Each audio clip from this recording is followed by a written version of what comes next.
outside still. Oh, when is it going to get light again? I miss the sun. I miss the sun.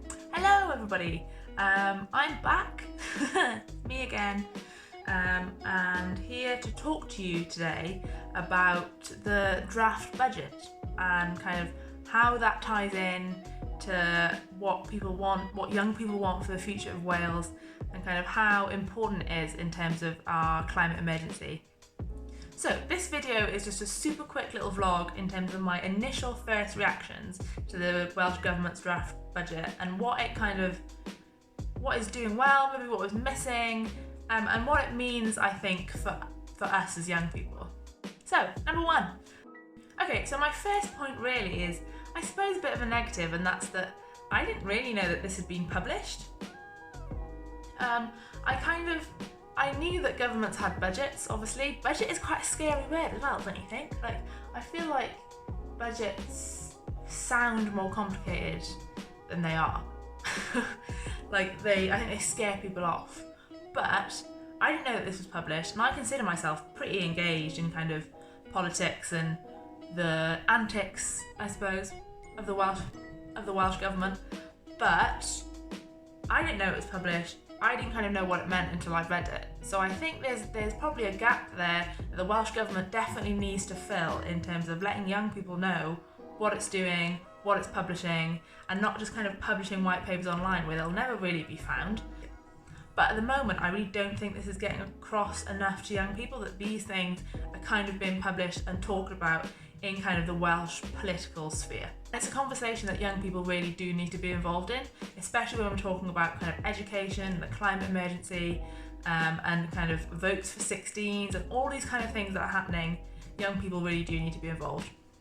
I mean, this is the single biggest set of decisions that the Welsh government makes. So the fact that I didn't know, and I know a lot of other people didn't know that this was even released or this was even being talked about, is kind of a big issue. Number two, it's a bit vague, especially when they're talking about the climate emergency. So the Welsh government has actually been making really positive noises in terms of addressing the climate emergency, like trying to reach net zero, scrapping the M4 relief road plan, all of these things that kind of seem as if they're positive steps. But when it comes down to it, the budget, I'm looking at the budget here, by the way, this is where I'm looking. The budget just seems to lack any detail or say that we're going to invest this much in kind of preventative measures or climate change or kind of low carbon transport plans or any of that kind of thing.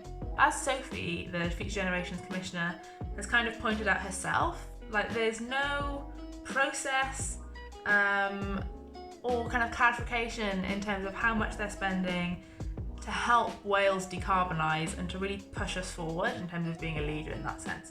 So I think there needs to be way more detail and a lot more thought going into this, and it's definitely something that young people can be involved in, you know, like with the climate strikes and the youth strikes for climate. This is something that I think us as young people can really stand up and start to demand action on. So in the Future Generation Commissioner's report on the draft budget, she actually makes a bunch of recommendations. And there's one in particular here that I really, really like, and that is, I'm just reading out. So recommendation 11, the Welsh Government should introduce a mechanism such as the carbon impact assessment to report to the Assembly any policy decisions that will result in a significant increase in carbon output. I think that's a really great idea, because these kind of carbon emissions, like associated with all of these policies, can just increase massively without anyone really noticing. So having this kind of mechanism, having this thing to judge the government against, will be super useful. So this kind of mechanism should help both the government and us kind of realise what our policymakers, the people who we voted into the Assembly, are doing to address the climate emergency. Number 3. So this is actually a really positive one. The budget has set out £59 million increase, which is a 37% increase in total spending on sustainable travel. So on top of this, the budget has also allocated, I'm just going to read it out so I don't get it wrong, it's also allocated £219 million in 2020/2021 for concessionary fares, bus support, smart cards, youth discounted travel schemes, woo, go youth, that was lame, I'm sorry, local transport priorities, and sustainable and active travel. So not only is this encouraging kind of the decarbonisation of our transport systems and encouraging the use of sustainable and public transport like buses and trains, which will hopefully make them more frequent and cheaper to use, which is really, really important when we're talking about sustainable travel, but it's also encouraging active travel and kind of greater levels of physical activity. So not only will we see kind of a more sustainable Wales, but we'll also see a healthier Wales, which is really important when we're talking about our future generations. Number 4, that's 8, 4. So the idea of prevention in the Future Generations Act is actually super important and actually one of the 5 ways of working. And it kind of highlights how important it is to shift our way of thinking from being reactive to preventative to stop problems from occurring in the future.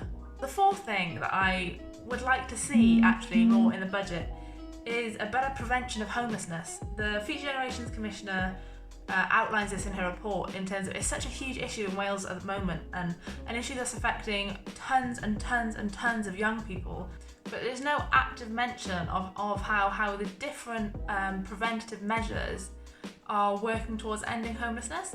And you know, if we're talking about sustainability, we really have to talk about the whole meaning of sustainability. This isn't just about recycling, this isn't just about climate change, this is also about people's social well-being too.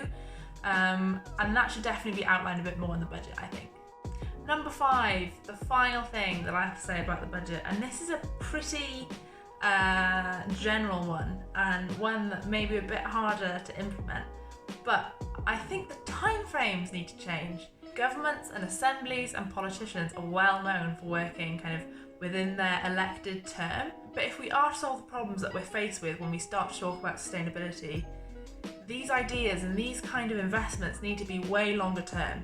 So I do agree with Sophie when she's saying that this plan needs to be a lot longer term and a lot more transformational if we're really, really going to embed the Future Generations Act, which needs to look after future generations, whether they're born tomorrow or in 50 years' time.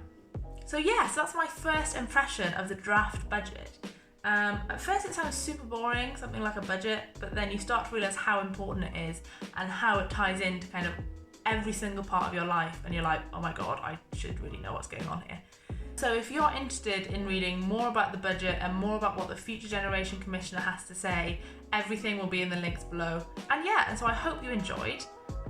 Do you agree? Is there anything else that you think that the budget kind of does well or doesn't do well? I'd love to know. I'm sure the Future Generations Commissioner Sophie would also love to know, so make sure to leave it in the comments. I'll see you soon. Bye!